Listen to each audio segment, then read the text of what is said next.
Just want to welcome everybody to the first sports gambling education webinar here of 2021. This is March Madness Inside the Bubble. So I want to thank all of our attendees for taking time out of their day today to engage with us. I want to thank our panelists who have graciously given us their time and expertise, and to the three partners that support and produce the SGE program. It's the #1 seeded sports admin program in the country, Ohio University's AECOM Center for Sports Administration, and our resident sports gambling integrity experts at US Integrity, and to our own educational team here at Sine Education Services. So March Madness 2021 is quite different this year in that it takes place in the bubble of Indianapolis. So today we are going to be discussing what that means for the sports gambling industry, including sports books, advertisers and sponsors, teams, conferences, the media, and more. So my name is Scott Shelton from Sine Education Services, and I'm excited to help produce today's webinar with our esteemed panel of guest speakers. So before we get started, I want to let everyone know of 3 important SGE updates. One, the all-new SGE website is now live right now at sportsgamblingeducation.com. So the new site details all of our course outlines. We've got new pages that are dedicated to the history of the program and our webinar series, and even a place to go find information on each of our program instructors and past webinar panelists on our experts page. So check that out today at sportsgamblingeducation.com. Number 2, while you are there, you can use this promo code for just attending today's webinar. That's WEB34, WEB34, which is good for 25% off any individual course or the master certification course bundle. And finally, 3, be sure to follow our sports gambling education program on LinkedIn, where you can connect with friends of the program. You can get updates about the sports gambling industry and stay up to date on upcoming webinars and new SGE courses set to launch later this year. We have some fantastic things lined up in 2021, so you don't want to miss it. So without further ado, I would like to quickly introduce our panel of experts for today's webinar, led by Matt Holt, the founder and president of US Integrity, who's a regular SGE instructor and webinar panelist here. Today, Matt is joined by a real all-star lineup of industry experts, including Brian Considine, the legal and legislative manager at the Washington State Gambling Commission, who is back for his second webinar with SGE. We also have TC Martin, a professional sports talk radio host and play-by-play voice of the WNBA's Las Vegas Aces. Tim Murray, host of the Nightcap on VSIN, the Vegas Sports Information Network. And Robert Walker, director of sports book operations for USBookmaking, who also shared his insights and expertise in our third course, that was SGE 301. So if we have time towards the end of today's session, we'll get to a few questions from our attendees. I've got Steve Pastorino from US Integrity on the horn here. So he's helping to moderate that. So be sure to post those questions in the Q&A box or into that chat window below.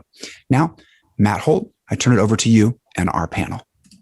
Thanks, Scott. I really appreciate it. Thank you to everybody at Ohio University, Siena, and SGE for putting on such wonderful webinars.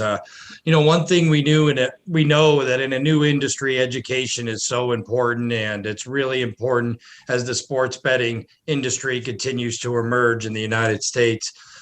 Look, we have a great group of panelists today, so I want to get right into it. What a fun topic, March Madness inside the bubble. And one of the interesting things that we've seen inside the bubbles is that favorites have done remarkably well. The Lakers won the NBA championship as a favorite. Tampa Bay won the Stanley Cup as a favorite. The Dodgers won the Stanley Cup as a favorite. The Dodgers won the World Series as a favorite. This has been a pretty chalky experience inside the bubble. So Brian, up there in Washington State, Gonzaga is the overwhelming favorite to win the national championship this year, the only undefeated team in college basketball. Tell us what the environment and the mood and the atmosphere is like up there in Washington State, cheering on the Zags in this historic season. Well, I can say in my household, my wife's a Gonzaga alum and was there at the beginning of when things started to happen. So we are ecstatic in my household, and all of our Gonzaga alum friends couldn't be more ecstatic. I think COVID kind of puts a damper on things. You don't get together with as many people as much. But, I personally, I'm a huge college basketball fan. March Madness was kind of a holiday of mine growing up. And so there's not a better time of the year for me and my household.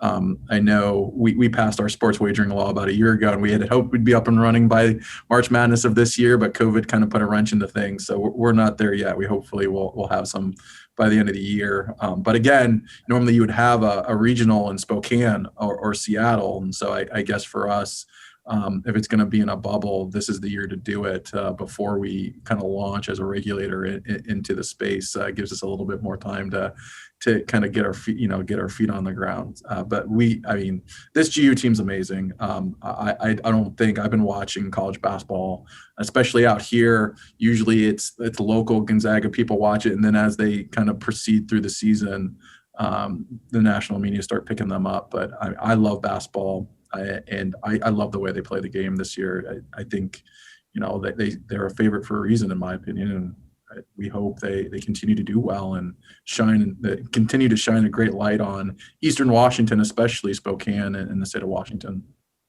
Robert, you know as well as I that a lot of times as a sportsbook operator, the favorite winning isn't the worst thing for the sports books. The futures market tends to gravitate toward the big long chalks and the underdogs.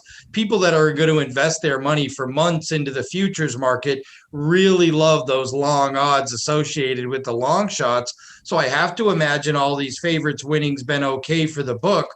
What is you guys' position with Gonzaga? And if Gonzaga ends up winning the national championship and continues this trend of favorites, will it be good or bad for the sports books?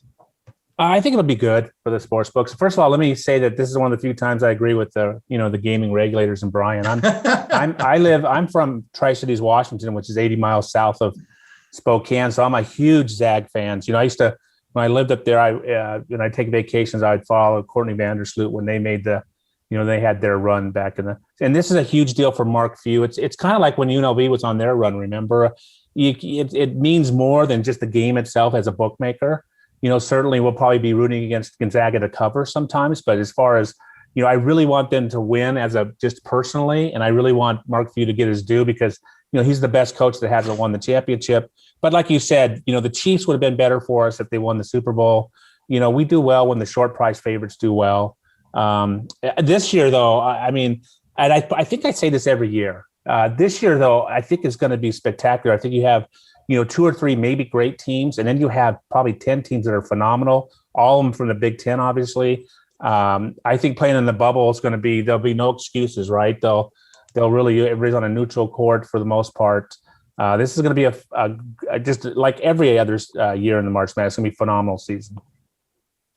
And Tim, as a bettor, looking at this from the betting perspective, with so many favorites now winning inside all these bubbles, what do you think? Do you think it's advantage favorites inside the bubble, and does it affect in any way how you look at these games in terms of betting the futures? Well, I think, I look at this college basketball season, and the bubble to me doesn't really affect the way that I'll, be betting on these games in per se. I think, what we've seen, and Matt, you and I have talked college hoops now, for 5+ weeks on the Nightcap and looking at, different situations. And something that I'm looking at tonight is just, there's all these prop bets out there at different shops in Las Vegas and across the country about, Gonzaga, Baylor versus the field, or Big Ten versus the field. And I'm writing a list right now of teams that who I think can ultimately win. And I think Robert makes a great point. It feels like there's about 3 really, really good teams, or great teams, I should say, in Gonzaga, Baylor, and Michigan. And I guess if you want to throw Illinois in there, I think they've kind of started to show that how good they can be even without Ayu Dosunmu right now. But I think we could see some carnage early on. I think we could see some double-digit seeds. Just thinking about teams that are playing really well right now. I think Oregon's a team playing very well right now. They could be on a 7 or 8 line. I think you could see them in the Sweet 16. I think you could see a team like UConn, as Matt will probably laugh. UConn's a team that I love. They're getting healthy right now. They're going to be a 9 or 10 line. But ultimately, I really believe that at the end of the day, chalk is going to prevail, which is probably a good thing for the bookmakers. I think it's, the only team I think that, is a longer shot. I was looking down, Florida State's got a bunch of really long athletic guys. They could make a deep run. Texas similar in that regard. But as Matt, I just Iowa is a no for me because they can't play defense. I know there'll probably be people who think they can make a run, and maybe they'll prove me wrong. But I really think the list is short for teams who could win 6 straight games in the bubble. And as you talked about with the NBA, think about ultimately what happened. Did we see a couple upsets there? Did we see the Heat make a run? Sure. But at the end of the day, the best team prevailed, and that was the Lakers. And I think it'll be similar when it comes to March Madness. I do think that the cream will rise to the top, and it'll be, Gonzaga, Michigan, Illinois, or Baylor, in my opinion. TC, one of the things we've dealt with here during the pandemic has been the flow of information. There with so much less media allowed in the building, so much less media allowed into practices, that normal information flow isn't getting out, and thus insider information has become more and more of a problem. And I know you and I were talking about some of these conference tournaments just yesterday. How has access been affected by the pandemic? And thus, what is it like as the voice of the Aces, as somebody who hosts a national radio show? What is it like now to cover these teams during a pandemic? Yeah, it is somewhat difficult because you're not sure if you're able to cover these tournaments here. For example, in Las Vegas, we have now 5 conference, championship tournaments here. And with the media, there is so much restricted access. You're not even sure if you're going to be able to cover these, where before we would have, access to every game, press conferences, talking to coaches, players, and all that sort of thing. And at this point in time right now, as we get ready to head into the WCC tournament, this weekend, and then next week, the Pac-12 and the Mountain West, access has been totally limited. And, we don't get to have that access anymore. Everything is done by Zoom. We're not in the locker room. We're not even, behind the benches anymore. And again, for a lot of media, you're not even going to be in the building. So it's very tough. I mean, we really have to rely on, social media, websites, and that sort of thing, and maybe just private conversations with contacts that we have in the industry, but actually being on site and property as we, get into this the next couple of weeks, it's different than we've ever had. Robert, as we, because of the, to TC's point, access is so limited, information's harder to come by, but people continue to put more and more prop wagers out there. For March Madness, do you guys anticipate putting as many, if not more, props up than normal? Or do you say, hey, there's just so, it's harder to get information, so we have to limit the number of props we do? Yeah, and we can't do player props in some jurisdictions. So we for a college specifically, so we shied away from that. We had some problems with the coin toss in some, jurisdictions and everything else. So I think we basically stick pretty close to the vest, which is, the game we do 1st to 15, 1st to 20, that kind of thing, which has really become popular over the last few years, especially when you have, big dogs. People like to bet them the 1st to 15 because they might get a lead, but they're not going to win the game. So we'll probably, first half, obviously half times, and then in-game wagering. So we'll play it close to the vest, but it's going to get bigger and better. And I mean, as the technology gets here, I think a year from now, 2 years from now, I can't imagine the kind of props that we'll have. We'll have next score on who's going to score next. It's all timing, right? You have to have timing, and then you have to have the video that's not delayed as well. So when those things collide, I think or converge, we'll have more props. And Brian, as the marketplace continues to grow with more and more props on all of these things, we saw a record-breaking amount of props on the Super Bowl this year. What does that mean to you guys as you start to go through approval process and understanding the integrity and the scoring and the resolution processes for each and every one of these props? Tell us what it's like in your world, because people don't understand how tough it is to actually go through and make sure each and every one of these props has the right integrity, the right resolution processes, the right availability to get statistics and accurate scoring. Walk us through the props in your life. Well, I mean, for us, the first thing that starts is that kind of licensing process. I mean, I know it's regulation heavy and it sometimes frustrates people, but I think from the regulated perspective, it's necessary because then you at least have a hook into everybody that's going to hopefully be part of that process and make sure that when you're asking the questions, you know, you're going to get those good, accurate responses from everyone. And some of it is talking with a lot of people, right? There's a lot of different jurisdictions that look at things a lot differently. I think we tend to take a little bit more of a conservative position. That tends to be where the Washington State Gambling Commission comes in. I think that has served us well over the years. I don't know if it'll serve us well moving forward. We're clearly open. We've told everyone that, you know, we're trying to go in with eyes open, but the integrity piece is the most important. As you know, Matt, you know, we value integrity above everything else. You know, our mission's always been to protect the public by keeping gambling legal and honest. And that's the same thing with sports wagering. For me, the bubble is a great experiment because now everybody's going to be there. And also, COVID's going to be there and information is going to only be with a select few of people. And they're having contingency plans, but we've seen this play itself out. And the fact that a few people have the knowledge is a concerning thing. I don't think it's necessarily a bad thing. It's just the reality of things. But from a regulator perspective, when you're looking at the events and building relationships with teams and conferences and operators, you know, you want to make sure that everything's on the up and up, as I know do the operators and everybody on this call. I mean, we all want it to be on the up and up, and we want to protect the athletes and we want to protect the gambling part of it. And so as a regulator, that's what I get concerned about is, you know, how's that going to affect? Where's that information flow? Where does it stop? Where does it end? Because that's what, to your point, that's the foundation of the prop bets, right? When you're doing prop bets and you're dealing it from a team perspective, that's to me a little bit different than when you're dealing it from an individual perspective.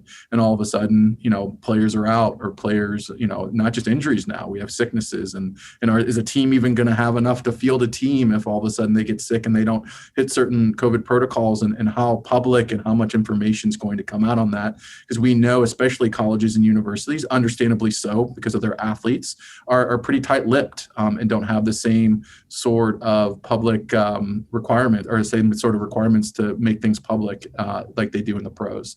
So, you know, from a regulator, that's the concern, because ultimately, if something goes awry, we're the people, you know, us and in our state, it'd be the, you know, the primary regulators on site, or the tribal regulators. You know, it's a co-regulation. We're the ones who people are looking at first. How did you let this happen? If something goes on a board, if people lose money, they get angry, we're the ones that they come and start yelling at and start talking to. And so we always want to make sure that we feel comfortable and strong with what's going up on the boards and what's happening in the gambling arena. So, Tim, while Brian and I's lives always get made more difficult by these extravagant props, they're actually good for bettors, because at the end of the day, in theory, if a sportsbook has to offer odds on 300 things, even if he's right 97% of the time, that means there's 5 to 8 mistakes. And, you know, as a bettor, you only have to bet the mistakes, right? You don't have to bet all the lines that you think are sharp on. We've seen the growth of in popularity of props, not just by the general public who, you know, the fantasy players who like it, the newer younger generation who seem to gravitate to it, but the sharper players are tending to find more advantages in it just because of the sheer number. What is your thought on props in the NCAA tournament, and will that be your focus, or will it be more on a game-by-game basis? Yeah, I mean, the biggest thing here in Las Vegas is, you know, something we've discussed quite a bit, Matt, is the offerings in Las Vegas or the state of Nevada are not as extensive as you're seeing in other sports books. For example, DraftKings Sportsbook is certainly a sports book we talk about quite a bit at VSIN, and they aren't regulated in the state of Nevada yet. And you're seeing a lot of offerings from them. And to your point, more specifically, something that we've kept a close eye on are NBA prop plays. People love playing NBA prop plays because it's more of an algorithm, right?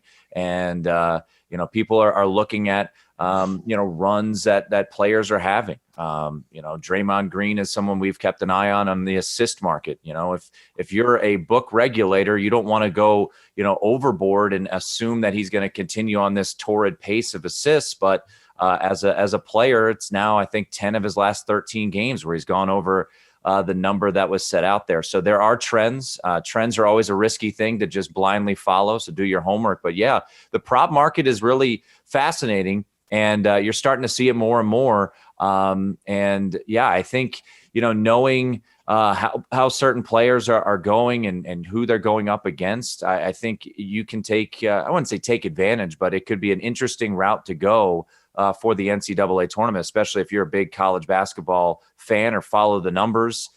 So yeah, the prop plays, they're becoming more interesting. There's more offerings, and that just becomes, I think, an opportunity out there to maybe find an advantage. You see this in the lesser conferences.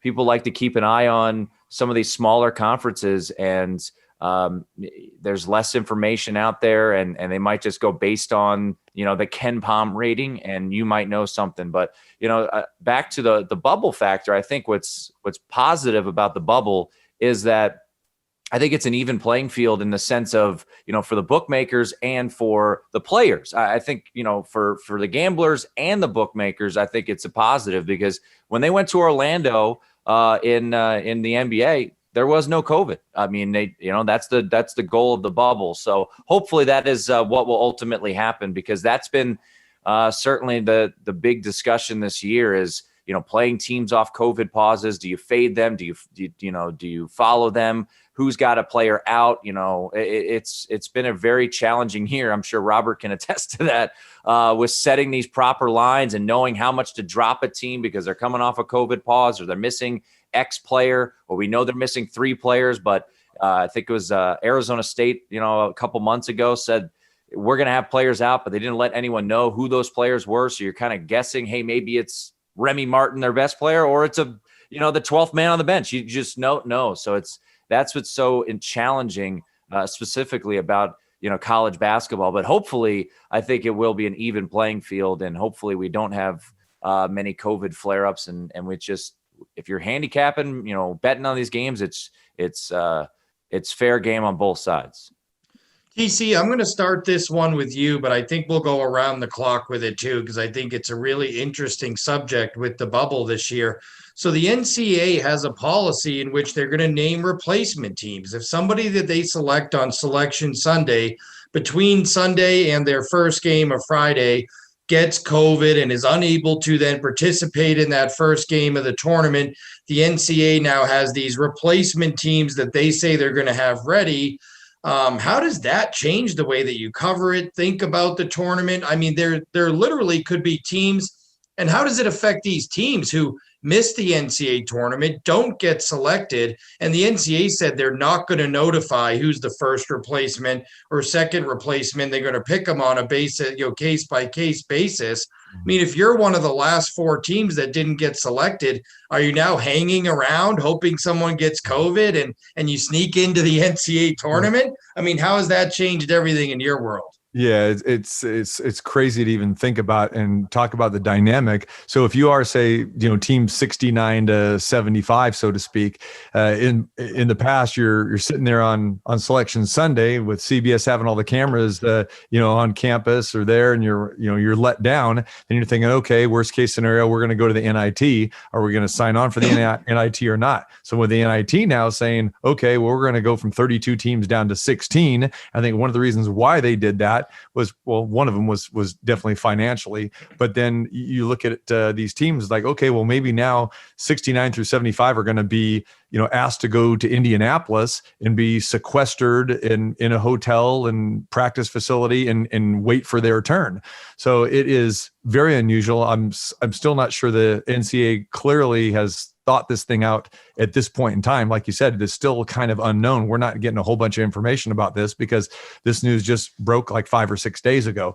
So it's going to be really hard. If you are on that bubble, that legitimate bubble, are you going to go to Indianapolis and hope to play? And like you said, hope that someone gets COVID? Or are you thinking, well, we just kind of blew our chance of at least continuing to play basketball and go to a lesser tournament like the NIT? Robert, from a bookmaking perspective, so you get your 68 teams listed out on that Sunday, and then that's it. That's the futures market. Nobody can win besides those 68. So in terms of odds to win it all, odds to make the Sweet 16, all these wagers on Sunday, are you guys going to have to literally now keep all these other teams open and available for potential futures wagering? I think the way we normally handle this is we use a field, right? But I'm trying to play through this. So because the problem is, let's say there's no COVID replacements and somebody bets the field, right? So you have to have a field, basically would have to have, so you pick the top, you put the top 12 teams in each region, maybe the top 48 teams in the tournament, and then you have a field of the next, because obviously you can't have somebody that bets the field, there's no field, it skews the odds as well. So none of this is easy. I think Tim hit on it.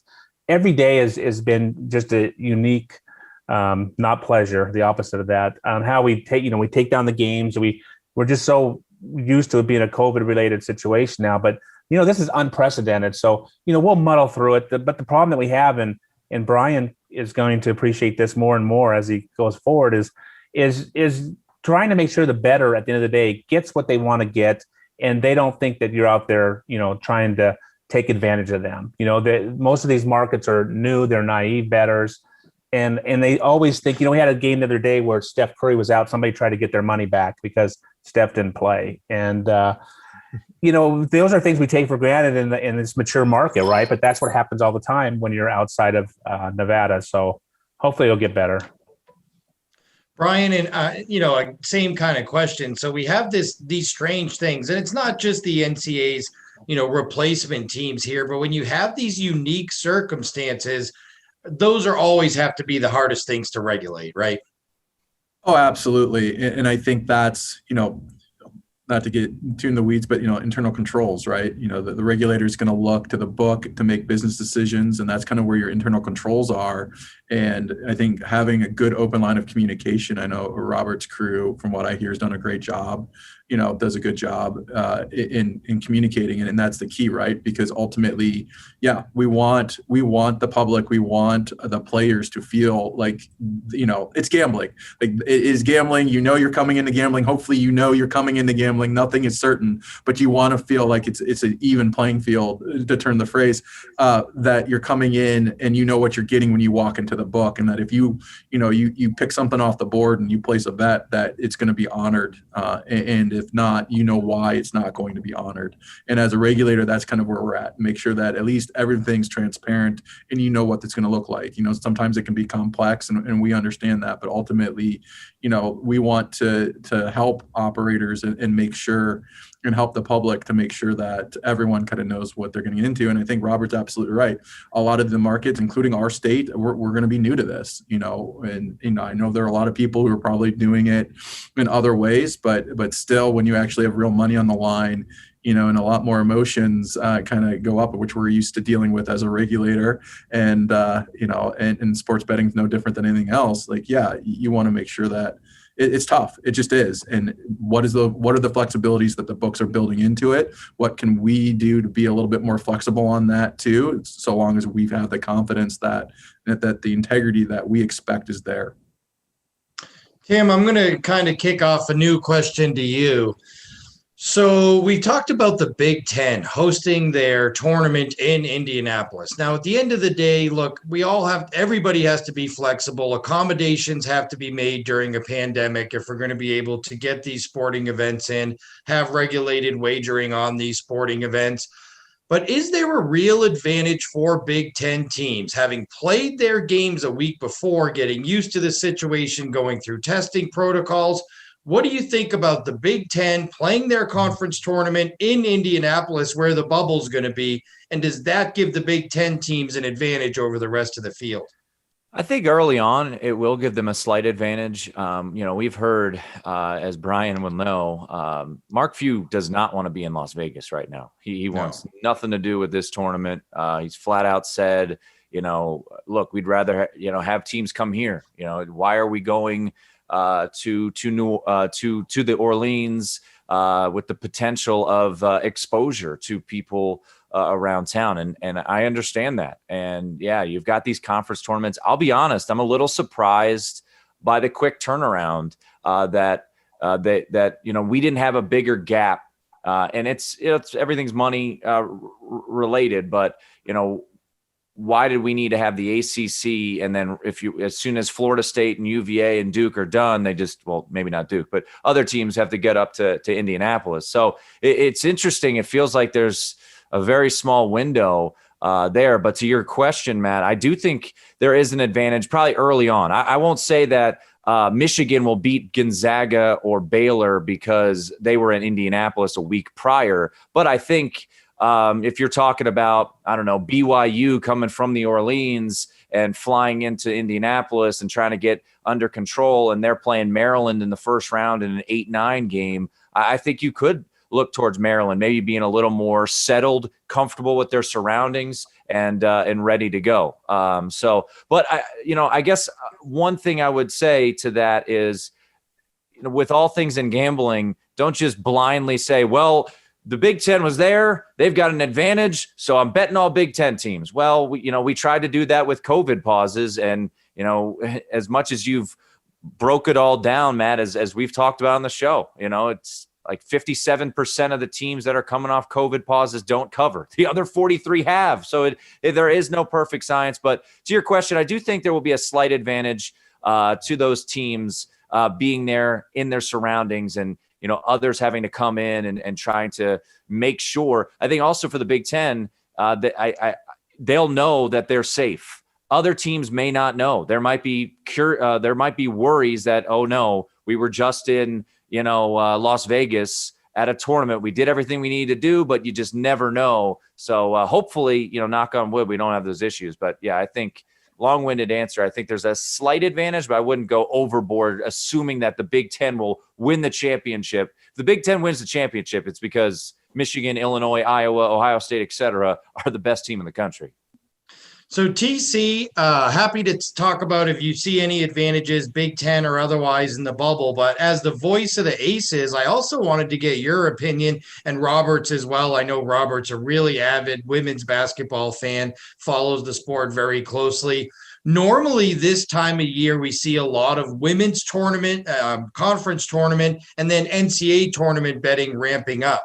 It does seem this year like the women's conference tournaments are off to a bit of a slower start in the betting markets. What do you think of the women's tournament this year, especially with UConn now suddenly going back on a run and you have the name value there again? Do you think the women's tournament's going to heat up this year? And is there any team in the men's tournament who might be in an advantageous situation due to the bubble? Well, I'll take the last part first, Matt. I don't think there's going to be anyone who be advantageous in the bubble, because you got to remember, no one's been playing in a bubble. Everyone's been traveling. And that's why I think a lot of this is a little bit overblown about, people traveling and this and that. These teams have been playing their schedule for the most part. I mean, they've been traveling.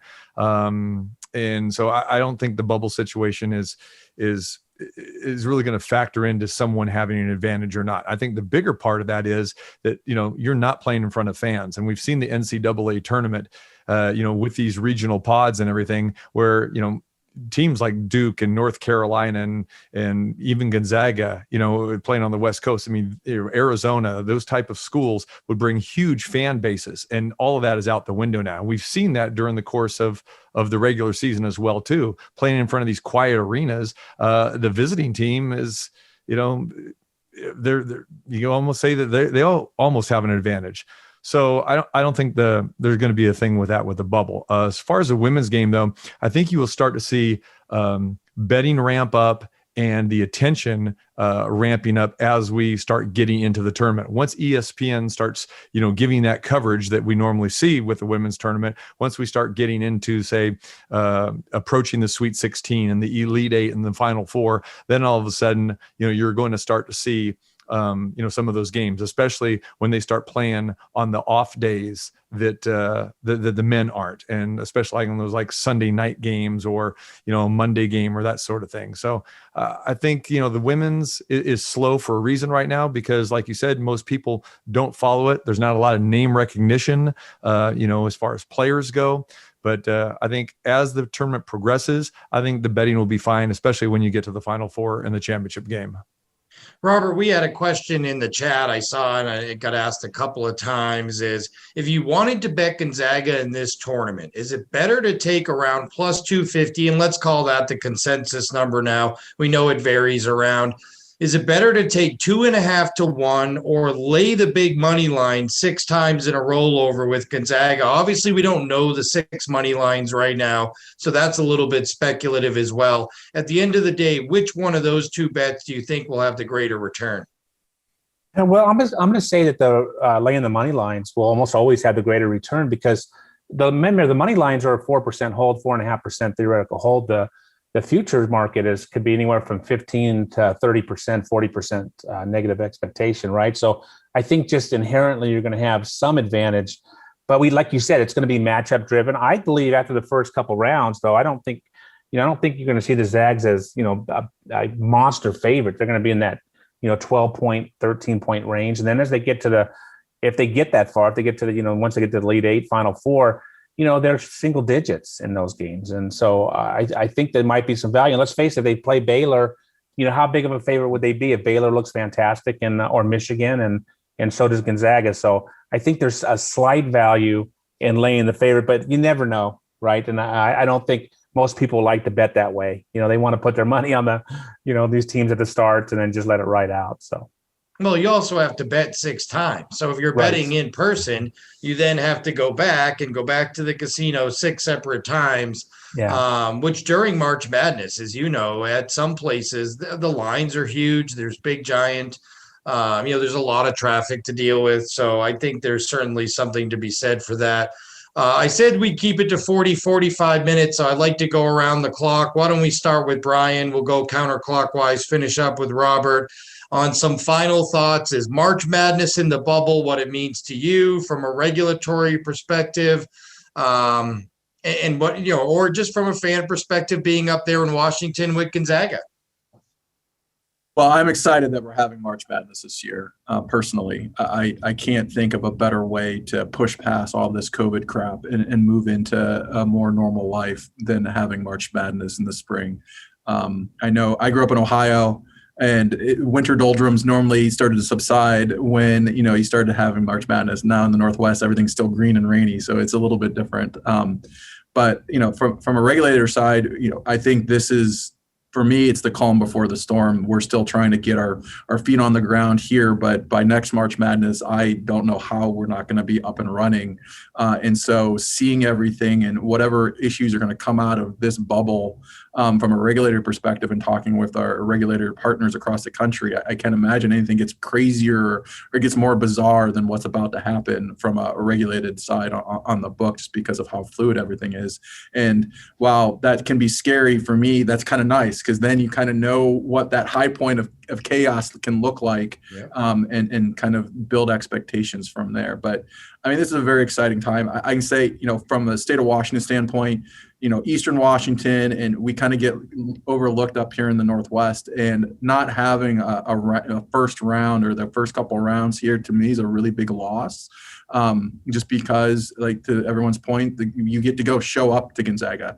I mean, the Kennel is an amazing place to see a game, but not many people can get over there. So when you're doing it at the Spokane Arena or what hopefully will be the new Key Arena, which will happen in a couple of years, you get a chance. You don't get that chance. So again, they're kind of from afar, and you have to be the fan from afar. I personally think this team is well equipped, but I grew up in Big Ten country, and there's some, small travel, going to Indianapolis. Everybody's been to Indianapolis. Everybody's familiar with that trip. It's a bit different than when you have to go to Vegas and then all of a sudden get back to Spokane and then get over. I think this team can do it. I think this team has the leadership, the veteran presence, and just the talent to do it. More so than I think I've seen some other teams who were also incredibly talented. This team just seems to have something special. So we're very excited. Go Zags. And thanks for having me. I really appreciate it.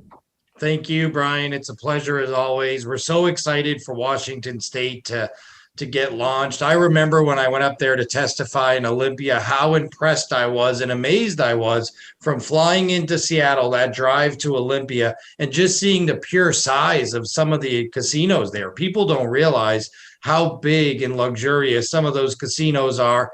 I think if you look at some of the other emerging markets in the West, like Colorado, Washington State has an opportunity to do something really, really special up there. And I'm really excited for you guys. Thanks. We're very excited too. I agree. I think it's, you know, for us, it's okay to go slow because we're going to launch and it's going to be big and it's going to be well hit. And I think hopefully we're doing a little after COVID, which cuts down on some of the, or at the tail end, at least in our state, hopefully, to where it cuts down on some of the regulatory issues around all of that. So thanks again.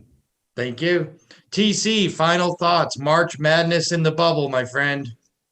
You know, this is the correlation here is March Madness and the pandemic, because this is where it all started. This is when we were first alert about the pandemic, and just being here in Vegas, going last year to the WCC tournament and then the Mountain West because they had it a week early. Those are the last, basketball tournaments we saw with packed arenas, and then everything came to a crashing halt. So I'm looking forward to this. I think everyone in America is looking forward to this because this kind of gets us back to some sort of normalcy that, okay, March Madness is going on, the tournament's going on. Hey, maybe we can slowly but surely start getting back to normalcy. So I think, for me, that's what this means. This is a big statement that the NCAA pulls this thing off. And for the most part, we've seen it get pulled off during the regular season. Sure, we've had some cancellations and some COVID issues, but for the most part, I'm hoping that everything goes well. I'm looking forward to it. We're all basketball fans. Not only do we love watching the game, but betting the games. So I just, knocking on wood, hopefully everything unfolds properly, and can hardly wait. Thanks, TC. Appreciate it, my friend. And look, for anyone, I see that there's a bunch of questions in the chat right now. We're happy to circulate some emails or at least contact info for where you can find all of our panelists if you'd like to ask them more questions, whether it's Robert or Brian or Tim, to make sure that we can get all those questions answered. Tim, we got one for you. Is that number 44 jersey behind you? Is that the Murray jersey from back in the day? Yeah. I saw all these, especially with these home setups. So it's a little more tongue in cheek. It is my jersey. I did not have a illustrious career in the college ranks. A Division III school in Allentown, Pennsylvania, called Muhlenberg. But I saw all these elaborate NFL guys, NBA guys have theirs in the background. So I said I got to join the fun there. So this was actually my pops's office, and I said, hey, can you send that out here so I could put it up while COVID is going on, so I could have a little home setup situation. But that's the Muhlenberg jersey of mine from the I think 08-09 season. So got it hanging up here. Awesome, Tim. All right, final thoughts. March Madness 2021 in the bubble. Yeah, I mean, I just kind of echoing what TC said a little bit. It's exciting to think about where we were. I was on a plane home from Costa Rica when basically everything came to a screeching halt in the sports world when Rudy Gobert tested positive, and then the following days of it was no fans in the stands, and then ultimately we get the news there will be no tournament. So it has come full circle. Obviously, we're still not out of it yet, and hopefully in the near future we will be. But it's exciting, and I hope that I understand the contingency plans, and it's going to be kind of awkward on Selection Sunday when they tell us those last 4 teams out, and they're kind of hoping that there's an outbreak somewhere, which is kind of bizarre. I hope just for the sake of the teams that earn their way, we don't have any issues, that everything goes smoothly. And, to what Robert's hoping for and what I'm hoping for, as a sports bettor or as an odds maker, I just hope it's as normal as possible. There's no issues. And, your handicap or your thoughts on the game, and you want to put money down, or you fill out your bracket for free with friends from home, whatever it is, that you don't end up having to worry about a particular team getting a COVID outbreak and being removed from the field. So I hope it's as smooth as possible. I think it will be. I just have a gut feel. I hope it's right. But I'm excited. I mean, this is my favorite time of the year. Those Thursday and Fridays, skipping school or, not going to whatever it was, watching it on, finding ways to get the scores when you were in algebra class.